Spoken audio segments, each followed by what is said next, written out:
はい、こんにちは。今日はね、ブレードソーやっていきたいと思います。電動で刃物が動くタイプの工具なんだけど、これで交渉を壊してお宝をゲットしたい。ということで、行ってみましょう。まず発動機としてはもちろんモーターを使うんだけど、モーターはぐるぐる回転するのに対して、今回作りたいものは前後にシコンシコンって動くものなんだよね。なので技術的な意味では動きの向きを変える仕組みを作るってのがテーマになってます。大まかな構造としてはこんな感じで、ぐるぐる回るものって前後に動くものを押してやればいいはずなんだけど、この前後に動くものっていうのが意外とくせ者かなっていうのもね、最初バネの仕組みで作ろうと思ったんだけど、それだと動きの幅が小さいのと、以前使った手応えだと物の接合をし直した時にバネの強さが変わったりすることがあるみたいだったんだよね。なので今回はベアリングでプランプラン動くものを押すような仕組みで作ってみます。まあ一応こんな感じで合ってるはずなんだけど、モーターの回転が逆か。どうやっても1回は間違うんだよな。とにかくこれで試してみると、最低限とはいえ一応想定通りの動きはしてますね。実用に向けてはここから考えていくとして、基本的な構造はこれでいいでしょう。とりあえず振り幅が小さいみたいなので、ここはちょっと伸ばしといて、次はブレードの部分を作っていきましょう。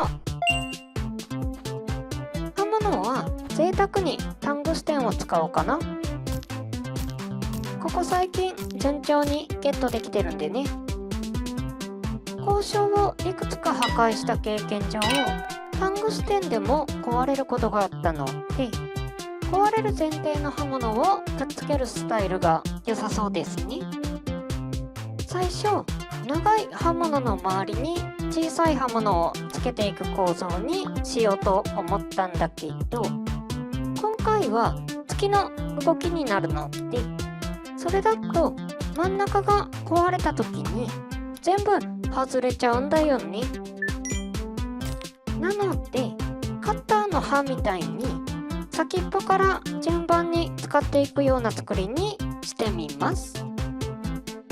よし、形自体はこんなもんか。試しに動かしてみると、重さのせいかかなり鈍くなりますね。もうちょい小さく作ってもいいんだけど、そもそもタングステンそのものが重いので別で作ってみましょうか。攻撃力は落ちるはずなんだけど、そもそも壊れていく前提の設計だし、別だと替え刃も簡単に用意できるんでね。よし、これで試してみると、さっきよりかはいいかもしんない。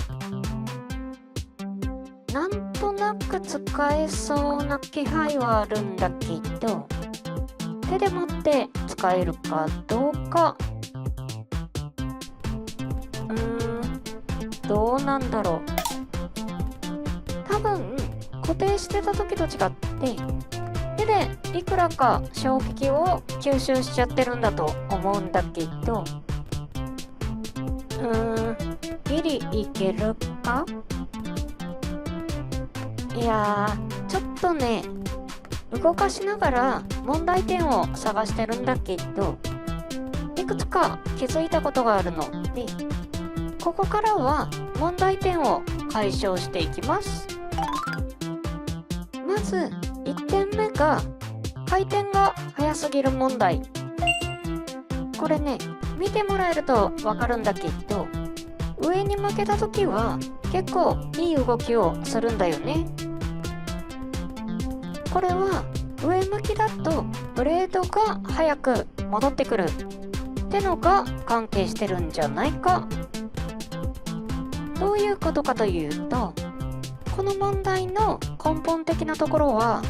ブレードが前に行ってる間にモーターが空回りするってな問題で、上に向けてるときは重さで戻ってきやすいのでロスが少ないってな動きになってるみたいです。ということは、水晶を使って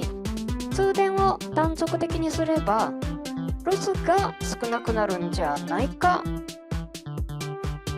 水晶によって通電のタイミングが違うんだけど、今作ってる装置にどれが適してるかは重さとか振り幅とかもあるので、実測で試すしかないかな。とりあえずこんな感じでどうだ？ちょっと良くなったかもしんない。思ったほどの効果は感じられないんだけど、体感若干の効果は感じられるのと、理屈上はロスが少なくなってるはずなので、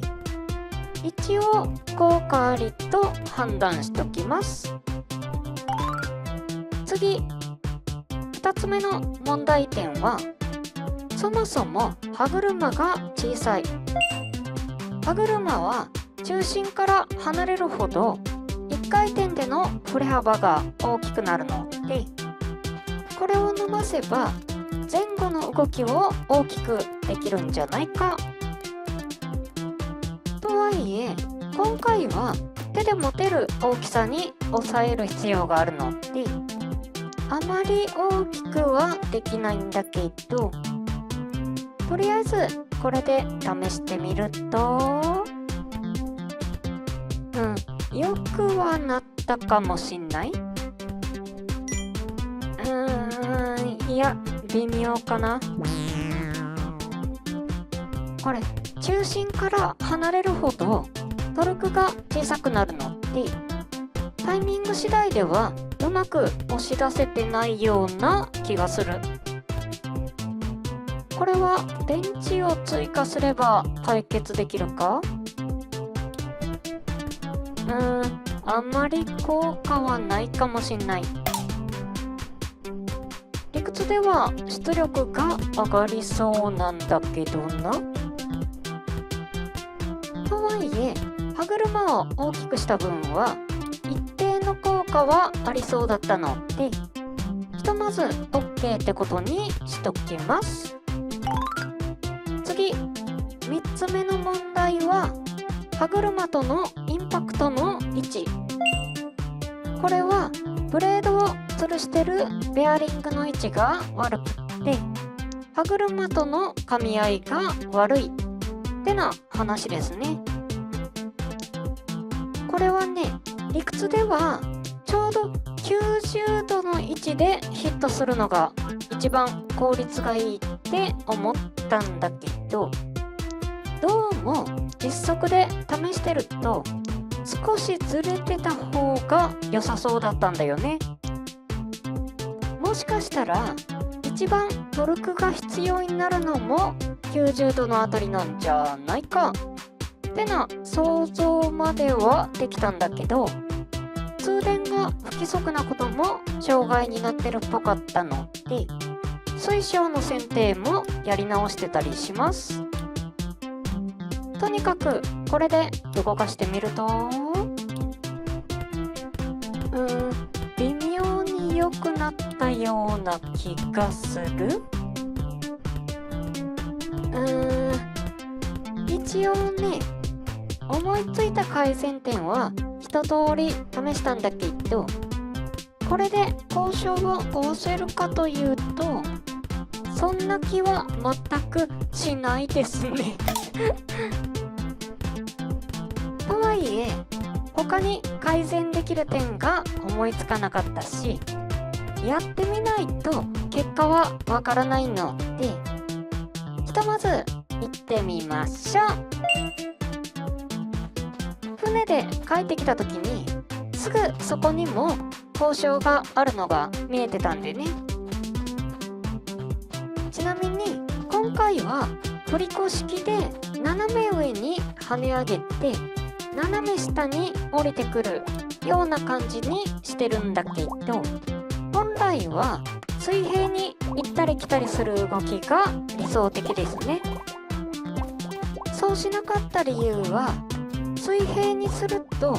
戻ってくる仕組みも作らないといけないってのはあるんだけど、持ち歩ける仕組みでその設計を思いつかなかったってのが正直なところかな。とにかく問題の交渉、こいつを破壊できるかどうか。いざ。予想通りとはいえ全然ダメですね強烈なインパクトが発生する時もあるので、奇跡が発生する可能性はゼロではないんだけど、なかなか奇跡は起きない。とある文献によると、接触したゼロ距離からの衝撃で大ダメージを発生させる二重の極みっていう極意があるみたいなんだけど、この世界では実装されてないみたいです。そんなたわごとは置いといて、電池も切れたことだし、この辺にしときましょうか。ということで、ブレードソーやってみたわけなんだけど、いかがだったでしょうか。回転の動きを前後の動きに変えるっていう専門用語的には運動変換機構って言われるものなのかな。一応その仕組み自体はできたんだけど、実用には至りませんでしたねで、ブレードソーって呼ばれるものにはサークルブレードソーっていうものもあって、はいドーン。これね、ドリル戦車マーク2の時に車輪パーツとして付けてたものなんだけど、単純に武器としても使えます。これのブレードは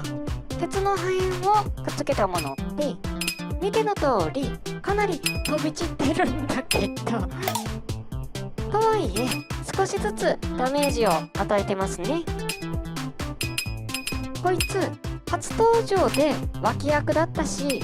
今回も脇役で微妙にかわいそうなポジションではあるんだけど